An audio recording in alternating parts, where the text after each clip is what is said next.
Mysuru sandal ಜಾಹೀರಾತಿಗೆ ಅನ್ಯ ಭಾಷೆಯ ನಟಿ ಬೇಕಿತ್ತ? ಈ ಒಂದು ವಿಚಾರಕ್ಕೆ ಸಂಬಂಧಪಟ್ಟ ಹಾಗೆ ಕರ್ನಾಟಕದ ಉತ್ಪನ್ನದ ಪ್ರಚಾರಕ್ಕೆ ಒಪ್ಪದ ರಶ್ಮಿಕಾ ಮಂದಣ್ಣ, ಕರ್ನಾಟಕ ಮೂಲದ ನಟಿ ಶ್ರೀಲೀಲಾರಿಂದಲೂ ಪ್ರಚಾರಕ್ಕೆ ನಕಾರ. ನಾನು ಪ್ರಚಾರ ಮಾಡಲ್ಲ ಎಂದಿದ್ದ ಕರಾವಳಿ ಮೂಲದ ಪೂಜಾ ಹೆಗಡೆ. ಎಲ್ಲರ ಬಳಿಯೂ ಕೂಡ ಅಪ್ರೋಚ್ ಮಾಡಲಾಗಿತ್ತು. ಉಡುಪಿ ಮೂಲದ ನಟಿ ದೀಪಿಕಾ ಪಡುಕೋಣೆಯಿಂದಲೂ ಕೂಡ ನಕಾರ. ಹೀಗಾಗಿ ಕೊನೆಗೆ ತಮನ್ನಾ ಭಾಟಿಯ ಆಯ್ಕೆ ಮಾಡಲಾಯಿತು. ನಮ್ಮವರು ಹೆಣ್ಣು ಮಕ್ಕಳು ಅಂಥೇಳಿ ಮೊದಲು ಪ್ರಾತಿನಿಧ್ಯ ಕೊಟ್ಟಿದ್ದೆ ಅವರುಗಳಿಗೆ. ನೀವೇ ಬಂದು ನಮ್ಮ ಉತ್ಪನ್ನಗಳನ್ನು ಪ್ರಚಾರ ಮಾಡಿದರೆ ಚೆನ್ನಾಗಿರುತ್ತೆ, ನೀವೇನು ಪುಕ್ಸಟ್ಟೆ ಬರೋದು ಬೇಡ, ಕೋಟ್ಯಾಂತರ ರೂಪಾಯಿ ಕೊಡ್ತೀವಿ ಅಂಥೇಳಿ ಕಳಕಳಿಯ ವಿನಂತಿ ಮಾಡ್ಕೊಂಡ್ರು ನಮ್ಮೂರು ಹೆಣ್ಮಕ್ಳು ಅದಕ್ಕೆ ಒಪ್ಕೊಂಡಿಲ್ಲ. ಇಂತಹ ಸಂದರ್ಭದಲ್ಲಿ ಸರ್ಕಾರ ಏನು ಬಾಯ್ ಬಡ್ಕೋಬೇಕಾ? ಹೀಗಾಗಿ ಸೋಷಿಯಲ್ ಮೀಡಿಯಾದಲ್ಲಿ 2.8 ಕೋಟಿ ಫಾಲೋವರ್ಸ್ ಇರುವ ತಮನ್ನಾ ಭಾಟಿಯಾ ಅವರನ್ನ ಪ್ರಚಾರಕ್ಕೆ ಆಯ್ಕೆ ಮಾಡಿದ್ವಿ. ಇದೇನು ನಾಡದ್ರೋಹದ ಕೆಲಸನ? ಇದೇನು ಅಪರಾಧನ? ನಮ್ಮ ಹೆಣ್ಣು ಮಕ್ಕಳನ್ನೇನು ನಾವು ನಿರಾಕರಣೆ ಮಾಡಿದ ಅಧಪತನನ? ಏನ್ ಕರೀತೀರಾ ಇದನ್ನ? ನಮ್ಮೂರ ಹೆಣ್ಮಕ್ಳ ನಮ್ಮ ಊರ ಅಥವಾ ನಮ್ಮ ರಾಜ್ಯದ ನಟಿಯರನ್ನ ಮೊದಲು ಕೇಳಲಾಯಿತು. ನಮ್ಮದೇ ರಾಜ್ಯದ ಉತ್ಪನ್ನವನ್ನ ಪ್ರಮೋಟ್ ಮಾಡೋದಕ್ಕೆ ನಿಮ್ಮಿಂದ ಸಾಧ್ಯ ಇದೆ, ನಿಮಗೊಂದು ಹೆಸರು ಇದೆ, ನಿಮಗೊಂದು ಫೇಸ್ ಇದೆ, ಹಾಗಾಗಿ ನೀವೇ ಪ್ರಚಾರ ಮಾಡಿ ಅಂತ ಹೇಳಿ ಕೇಳಿಕೊಳ್ಳಲಾಯಿತು. ಆದರೆ ಯಾರೂ ಒಪ್ಕೊಳ್ಳೋದಕ್ಕೆ ತಯಾರಿಲ್ಲ. ಅದು ಕರಾವಳಿಯಿಂದ ಹಿಡಿದು ಬೆಂಗಳೂರುವರೆಗೂ ಕೂಡ. ರಶ್ಮಿಕಾ ಮಂದಣ್ಣ ಆಕೆಯ ಜೊತೆಯೂ ಕೂಡ ಕೇಳಲಾಯಿತು, ಪೂಜಾ ಹೆಗಡೆಯ ಜೊತೆಯೂ ಕೂಡ ಕೇಳಲಾಯಿತು. ರಶ್ಮಿಕಾ ಮಂದಣ್ಣವೂ ಒಪ್ಕೊಂಡಿಲ್ಲ, ಪೂಜಾ ಹೆಗಡೆನೂ ನಿರಾಕರಣೆ ಮಾಡಿದ್ರು.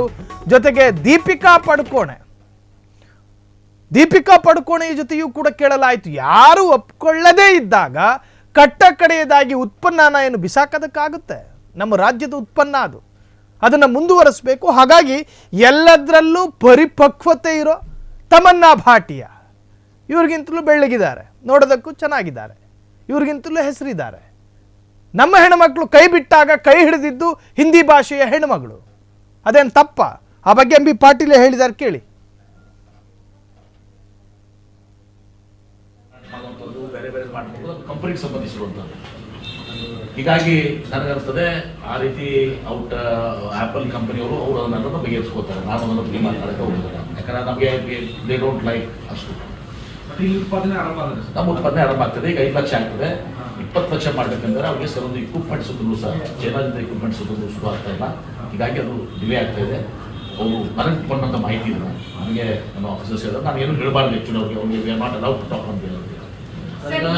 ಇಡಿ ವಿಚಾರವಾಗಿ ಪರಮೇಶ್ವರ್ ಒಡೆತನದ ಸಂಸ್ಥೆಗಳ ಮೇಲೆ ಏನು ಇಡಿ ದಾಳಿ ಮಾಡಿತು, ಆ ವಿಚಾರವಾಗಿ ಪ್ರಹ್ಲಾದ್ ಜೋಶಿ ಒಂದು ಹೇಳಿಕೆ ನೀಡಿದ್ದಾರೆ ಸರ್. ತಮನ್ನಾ ಭಾಟಿ ಅವರಿಗೆ ಯಾಕೆ ನೀವು ಇದು ಕೊಟ್ಟಿದ್ದೀವಿ ಅಂತ ಹೇಳಿ ತಮ್ಮಣ್ಣ ಭಾಟಿ ಅವ್ರು ಕೊಡುವಾಗ ಇದೊಂದು ಕಮಿಟಿಯನ್ನು ಮಾಡಿದ್ರು. ರಜನಿಕಾಂತ್ ಅವ್ರ ನೇತೃತ್ವದ ಕಮಿಟಿಯನ್ನು ಮಾಡಿ ಯಾರ್ಯಾರು ಯಾವ್ಯಾವ ಬ್ರ್ಯಾಂಡಿಗೆ ಎಂಡೋರ್ಸ್ ಆಗಿದ್ದಾರೆ, ಯಾರು ಖುಲ್ಲಾ ಆಗಿದ್ದಾರೆ. ಈಗ ಉದಾಹರಣೆಗಾಗಿ ಭಾಳಷ್ಟು ಜನ ತಿಳಿದೇ ಮಾತಾಡ್ತಾರೆ, ಎಲ್ಲಿದಪ್ಪ ಅದು. ಈಗ ಫಾರ್ ಎಕ್ಸಾಂಪಲ್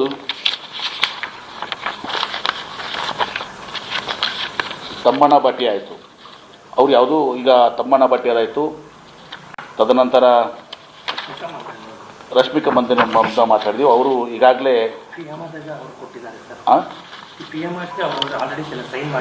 ಅವ್ರು ಬೇರೆ ಕಡೆ ಸೈನ್ ಮಾಡಿದ್ದಾರೆ, ಅದಕ್ಕೆ ರಶ್ಮಿಕಾ ಮಂದಣ್ಣ ನಮ್ಗೆ ಆಗೋದಿಲ್ಲ ಅಂತ ಹೇಳಿದರು. ಆಮೇಲೆ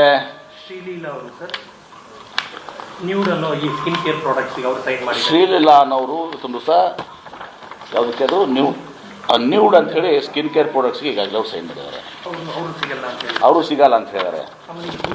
ಪೂಜಾ ಹೆಗಡೆ ಅವರು ಕೂಡ ನಾನು ಅವೈಲೇಬಲ್ ಇಲ್ಲ ಅಂತ ಹೇಳಿದ್ದಾರೆ, ಗಾರ್ನಿಯರ್ ಇದಕ್ಕೆ ನಾವು ಇದು ಮಾಡಿದ್ದೀವಿ ಅಂತ ಹೇಳಿದ್ದಾರೆ. ಆಮೇಲೆ ಕಿಯಾರಾ ಅದ್ವಾನಿ ಅವರು ಪಾಂಡ್ಸ್ ಮತ್ತು ನಾವು ಇನ್ನಿತರ ಇದಕ್ಕೆ ನಾನು ಇದು ಮಾಡಿದ್ದೀನಿ ಅಂತ ಹೇಳಿದ್ದಾರೆ. ಹೀಗಾಗಿ ಅದೇ ಸುಮ್ಮನೆ ಕೇಳ್ತಾ ಇದ್ದೀನಿ, ಇದೆಲ್ಲ ಹೇಳೋ ಕೆಲಸ ಅಲ್ಲ ಇವತ್ತು. ಹೀಗಾಗಿ ಇದನ್ನೆಲ್ಲವನ್ನ ಇದು ಮಾಡಿ ಇವತ್ತು ನಾವು ಪ್ಯಾನ್ ಇಂಡಿಯಾ, ಯಾಕಂದ್ರೆ ನಮಗೆ ಮೈಸೂರು, ದಯವಿಟ್ಟು ಪ್ಲೀಸ್, ಮೈಸೂರು ಸ್ಯಾಂಡಲ್ ಸೋಪು ಇವತ್ತು ನಾವು 18% ಕರ್ನಾಟಕದಲ್ಲಿ ಮಾರಾಟ ಆಗ್ತದೆ. ಇನ್ನು ಉಳಿದಂಥ 82% ಬೇರೆ ಬೇರೆ ರಾಜ್ಯದಲ್ಲಿ ಆಗ್ತದೆ. ನಾವು ಪ್ಯಾನ್ ಇಂಡಿಯಾ ಅಪೀಲ್ ಹೊಂದಬೇಕು. ಇದರ ಅರ್ಥ ಕನ್ನಡಿಗರು ನಾವು ಕನ್ಸಲ್ಟ್ ಮಾಡಿಲ್ಲ ಅಂತ ಇದನ್ನು ನೋಡಿದ್ದೀವಿ. ಎಲ್ಲ ಹೆಸರುಗಳು ಪ್ಯಾನ್ ಇಂಡಿಯಾ ಅಪೀಲ್ ಇದ್ದಂಥ 5-6 ಹೆಸರುಗಳನ್ನ ನೋಡಿದ್ದೀವಿ. ಅವರು ಫ್ರೀ ಇರುವಂಥದ್ದು ಮತ್ತು 2 ವರ್ಷ ಅವ್ರು ನಮ್ಮ ಕಡೆ ಲಾಕ್ ಮಾಡಬೇಕಾಗ್ತದೆ.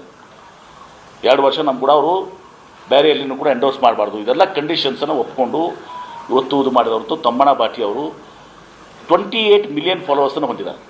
2.8 ಕ್ರೋರ್ಸ್ 2.8 ಕೋಟಿ ಫಾಲೋವರ್ಸನ್ನು ಹೊಂದಿದ್ದಾರೆ. ದೀಪಿಕಾ ಪಡುಕೋಣೆ ಅವರು ನಮ್ಮ ಬಜೆಟ್ಗೆ ನಿಲ್ಕೋದಿಲ್ಲ. ಅವರು ಭಾಳ ಅವ್ರದ್ದೇ ಒಂದು ಪ್ರಾಡಕ್ಟ್, ಅವ್ರದ್ದೇ ಒಂದು ಬ್ರ್ಯಾಂಡ್ ಇದೆ ನಮಗೆ ಅವರು. ಹೀಗಾಗಿ ಇದೆಲ್ಲವನ್ನು ವಿಚಾರ ಮಾಡಿನೇ ಇವತ್ತು ನಾವು ನಿರ್ಣಯ ಕೊಂಡಿದ್ದೀವಿ. ಇದರಲ್ಲಿ ಯಾರು ಕನ್ನಡದ ಅಸ್ಮಿತೆಗೆ ಧಕ್ಕೆ ತರಬೇಕು, ಕನ್ನಡದ ಉಡುಗೆ ತರಬೇಕು ಅಂತಿಲ್ಲ. ಇವತ್ತು ಅಧೋಗತಿಗೆ ಹೋಗಿದಂಥ ಮೈಸೂರು ಸ್ಯಾಂಡಲ್ ಸೋಪ್. ಎಸ್, ಇದು ಎಂ ಬಿ ಪಾಟೀಲ್ ಕೊಟ್ಟಂತಹ ಸ್ಪಷ್ಟನೆ. ನಮ್ಮ ಸ್ಯಾಂಡಲ್ವುಡ್ನ ನಟಿಯರು ಸರ್ಕಾರಕ್ಕೆ ಸಿಗಲೇ ಇಲ್ಲ, ಸರ್ಕಾರ ಅವರ ಮೇಲೆ ಗಮನ ಹರಿಸಲೇ ಇಲ್ಲ. ಕಲಾವಿದರ ಮೇಲೆ ಯಾಕೆ ಈ ತರಹದ ತಾರತಮ್ಯ, ಯಾಕೆ ನೀವು ಕಾಳಜಿ ತೋರಿಸ್ತಾ ಇಲ್ಲ, ನಿಮ್ಮ ಮನಸ್ಸಲ್ಲಿ ಈ ನಿರ್ಭಾವುಕ ಯಾಕೆ ಮಡುಗಟ್ಟಿದೆ, ಏನೇನು ವ್ಯಾಖ್ಯಾನ ಅವರಿಗೆ ಬೇಕಾದ ಹಾಗೆ ಅವರಿಗೆ ಅವರಿಗೆ ಬರದಲೇ ಇರೋ ಭಾಷೆಯಲ್ಲೂ ಕೂಡ ಪ್ರಯತ್ನಪಟ್ಟು ವಿಮರ್ಶೆ ಮಾಡಿದ್ರು ಸರ್ಕಾರವನ್ನು. ಸಿದ್ದರಾಮಯ್ಯನ ಮೂಗಿನ್ಯರಕ್ಕೆ ಏನೇನು ನಡೀತಾ ಇದೆ, ಸ್ಯಾಂಡಲ್ವುಡ್ಡನ್ನು ಸುಟ್ಟು ಹಾಕಿದ್ರು, ಸ್ಯಾಂಡಲ್ವುಡ್ಗೆ ಬೆಂಕಿನೇ ಇಟ್ಟುಬಿಟ್ರು. ಒಂದೊಂದು ರೀತಿಯ ವ್ಯಾಖ್ಯಾನಗಳು, ಒಂದೊಂದು ರೀತಿಯ ಟೀಕೆ ಟಿಪ್ಪಣಿಗಳು, ಸಾಕಷ್ಟು ರೀತಿಯ ವಿಮರ್ಶೆಗಳು, ಎಲ್ಲದರ ನಡುವೆ ಸರ್ಕಾರ ಎದ್ದು ನಿಂತು ಹೇಳ್ತು, ನಮ್ಮೂರು ಹೆಣ್ಣುಮಕ್ಕಳು ಬಾಗಿಲಿಗೂ ಹೋದ್ವಿ, ಕೇಳ್ಕೊಂಡ್ವಿ, ನಮ್ಮ ಕರ್ನಾಟಕದ ಉತ್ಪನ್ನ, ನಮ್ಮ ಕನ್ನಡದ ಕೀರ್ತಿ, ಕನ್ನಡದ ಹಿರಿಮೆ ನೀವೇ ಮಾಡಬೇಕು, ನಿಮಗೆ ನೇಮು ಫೇಮು ಇದೆ, ನೀವು ಮಾಡಿದ್ರೇ ನಮ್ಮ ರಾಜ್ಯಕ್ಕೆ ಖುಷಿ. ಎಲ್ಲ ತರಹದಲ್ಲೂ ಕೂಡ ಇನ್ವೈಟ್ ಮಾಡಲಾಯಿತು, ಅಪ್ರೋಚ್ ಮಾಡಲಾಯಿತು, ಒಪ್ಕೊಳ್ಳಿಲ್ಲ. ಸುತಾರಾಮ್ ಒಪ್ಪಿಕೊಳ್ಳಲಿಲ್ಲ, ನಿರಾಕರಣೆ ಮಾಡಿದ್ರು, ಕಡ್ಡಿ ಮುರಿದಂಗೆ ಹೇಳಿದ್ರು ನಮಗಾಗಲ್ಲ ಅಂತ. ರಶ್ಮಿಕಾ ಮಂದಣ್ಣ ಹೊರತಾಗಿಲ್ಲ, ದೀಪಿಕಾ ಪಡುಕೋಣೆ ಹೊರತಾಗಿಲ್ಲ, ಪೂಜಾ ಹೆಗಡೆ ಹೊರತಾಗಿಲ್ಲ. ಕಟ್ಟ ಕಡೆಗೆ ಇವರಿಗಿಂತ ಬೆಳ್ಳಗಿರೋ ತಮನ್ನಾ ಭಾಟಿಯಾ ಬಂದರು. ಹೌದ್ರಿ, ಒಂದಷ್ಟು ತ್ಯಾಗನ ಮಾಡಬೇಕು. 2 ವರ್ಷ ಕಾಂಟ್ರಾಕ್ಟ್ ಆದಮೇಲೆ ನೀವು ಯಾವುದೇ ಜಾಹೀರಾತನ್ನು ಒಪ್ಕೋಬಾರ್ದು. ನಮ್ಮ ನಾಡು, ನಮ್ಮ ರಾಜ್ಯ, ನಮ್ಮದೇ ಉತ್ಪನ್ನ ಇದಿಲ್ವಾ? ಈ ಫೀಲಿಂಗ್ಸ್ ಇಲ್ವಾ ನಮ್ಮ ಕನ್ನಡತಿಗಳಿಗೆ, ನಮ್ಮ ಕನ್ನಡದ ಆ್ಯಕ್ಟರ್ಗಳಿಗೆ? ನಾಡದ್ರೋಹಿಗಳು ಸರ್ಕಾರ ಅಂತ ಹೇಳ್ತೀರಿ ಬಹಳಷ್ಟು ಸುಲಭವಾಗಿ. ಇವ್ರು ಮಾಡಿದ ಕೆಲಸ ಏನು? ನಾಡಿನ ಉತ್ಪನ್ನವನ್ನು ರಿಜೆಕ್ಟ್ ಮಾಡಿದ್ದಲ್ವಾ? ನಾಡಿನ ಉತ್ಪನ್ನವನ್ನು ಏಕಾಏಕಿ ಕಡ್ಡಿ ಮುರಿದಂಗೆ ನಿರಾಕರಿಸಿದ್ದಲ್ವಾ? ಈಗೇನಾಗಿದೆ ವಿಮರ್ಶೆ ಮಾಡೋರಿಗೆ? ನಾವು ಸರ್ಕಾರವನ್ನು ಸಮರ್ಥನೆ ಮಾಡಿಕೊಳ್ಳುವ ಪ್ರಯತ್ನದಲ್ಲಿಲ್ಲ. ಇಲ್ಲಿ ಸತ್ಯ ಯಾವುದು, ಅಸತ್ಯ ಯಾವುದು, ಯಾವುದು ನ್ಯಾಯಸಮ್ಮತವಾಗಿರುವಂತಹದ್ದು ವಿಂಗಡಿಸಬೇಕಲ್ಲ. ವಿಮರ್ಶೆ ಮಾಡೋದು ಬಹಳಷ್ಟು ಸುಲಭ. ಎಂ ಬಿ ಪಾಟೀಲ್ ಏನು ಹೇಳಿದ್ರು? ಎಲ್ಲರಿಗೂ ಮನವರಿಕೆಯಾಗುವ ರೂಪದಲ್ಲಿ ವಿವರಿಸಿ ಹೇಳಲಾಯಿತು. ನಮ್ಮ ಉತ್ಪನ್ನಕ್ಕೆ ಮೊದಲು ಪ್ರಾತಿನಿಧ್ಯ ಕೊಡೋದು ನಮ್ಮ ಕನ್ನಡತಿ ಆ್ಯಕ್ಟರ್ಗಳಿಗೆ. ಹಾಗಾಗಿನೇ ನಿಮ್ಮ ಹತ್ತಿರಕ್ಕೆ ಬಂದಿದ್ದೀವಿ. ನೀವೇನಾದರೂ ಒಪ್ಕೊಂಡು ಇದರ ಜಾಹೀರಾತಿಗೆ ಒಪ್ಪಿಕೊಂಡ್ರೆ ಸರ್ಕಾರಕ್ಕೂ ಸಂತೋಷ, ಕರ್ನಾಟಕಕ್ಕೂ ಹೆಮ್ಮೆ. ಯಾವ ಮಾತಿಗೂ ಬಗ್ಗಲಿಲ್ಲ. ಕೊನೆಗೆ ಇವ್ರಿಗಿಂತಲೂ ಬೆಳ್ಳಗಿರೋ ಪರಭಾಷೆಯ ನಟಿಯೇ ಬೇಕಾಗಿ ಬಂತು. ಇದು ತಪ್ಪು ಅಲ್ಲ, ಇದು ಅಧ್ವಾನವೂ ಅಲ್ಲ, ಇದು ಅಪರಾಧವೂ ಅಲ್ಲ. ಕ್ಷಣ ಕ್ಷಣದ ಸುದ್ದಿಗಳಿಗಾಗಿ ಫ್ರೀಡಂ ಟಿವಿ ಸಬ್ಸ್ಕ್ರೈಬ್ ಮಾಡಿ, ಲೈಕ್ ಮಾಡಿ ಹಾಗೂ ಫಾಲೋ ಮಾಡಿ. ಹೊಸ ಸುದ್ದಿಗಳ ನೋಟಿಫಿಕೇಶನ್ಗಾಗಿ ಬೆಲ್ ಐಕಾನ್ ಮೇಲೆ ಕ್ಲಿಕ್ ಮಾಡಿ.